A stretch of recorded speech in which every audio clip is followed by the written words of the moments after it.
Gastrocnemius muscle, Wikipedia audio. The gastrocnemius muscle is a powerful superficial two-headed muscle that is in the back part of the lower leg of humans. It runs from its two heads just above the knee to the heel, a two-joint muscle. The muscle is named via Latin, from Greek gamma alpha sigma tau rho stomach and kappa nu mu eta leg, meaning stomach of leg. The gastrocnemius is located with the soleus in the posterior compartment of the leg. The lateral head originates from the lateral condyle of the femur, while the medial head originates from the medial condyle of the femur. Its other end forms a common tendon with the soleus muscle. This tendon is known as the calcaneal tendon or Achilles tendon and inserts onto the posterior surface of the calcaneus, or heel bone.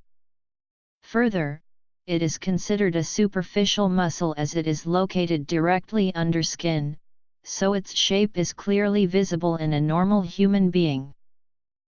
Deep to the gastrocnemius is the soleus muscle. Some anatomists consider both to be a single muscle, the triceps suri or three-headed of the calf, since they share a common insertion via the Achilles tendon. The plantaris muscle and a portion of its tendon run between the two muscles, which is involved in locking the knee from the standing position. Since the anterior compartment of the leg is lateral to the tibia, the bulge of muscle medial to the tibia on the anterior side is actually the posterior compartment. The soleus is superficial to the mid-shaft of the tibia. Structure: 10% to 30% of individuals have a sesamoid bone called the fibula in the lateral head of gastrocnemius muscle. Along with the soleus muscle, the gastrocnemius forms half of the calf muscle. Its function is plantar flexing the foot at the ankle joint and flexing the leg at the knee joint. The gastrocnemius is primarily involved in running, jumping and other fast movements of leg, and to a lesser degree in walking and standing. This specialization is connected to the predominance of white muscle fibers present in the gastrocnemius, as opposed to the soleus, which has more red muscle fibers and is the primary active muscle when standing still, as determined by EMG studies. The plan to use the gastrocnemius in running, jumping, knee and plantar flexing is created in the precentral gyrus in the cerebrum of the brain. Once a plan is produced, the signal is sent to and down an upper motor neuron. The signal is passed through the internal capsule and decussates, or crosses, in the medulla oblongata, specifically in the lateral corticospinal tract. The signal continues down through the anterior horn of the spinal cord where the upper motor neuron synapses with the lower motor neuron. Signal propagation continues down the anterior rami of the sacral plexus.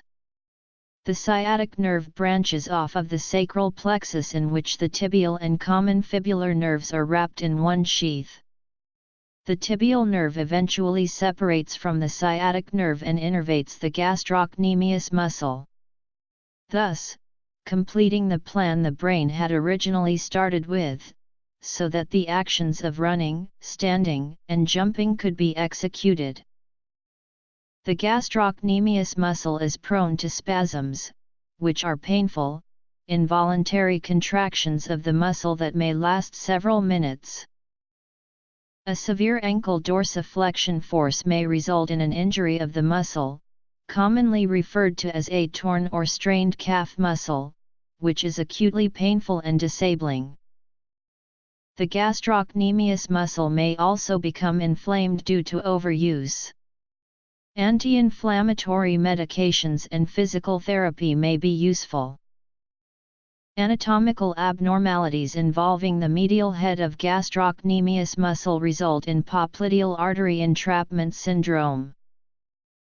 In a 1967 EMG study, Herman and Bragen concluded that its most important role was plantar flexing in large contractions and in rapid development of tension. Variation. Nerves, arteries, and veins surrounding the gastrocnemius and soleus. Muscle layer under the gastrocnemius. Cross-section of the lower leg, showing the gastrocnemius at the back. Gastrocnemius muscle. Function. Motor pathway. Clinical significance. History.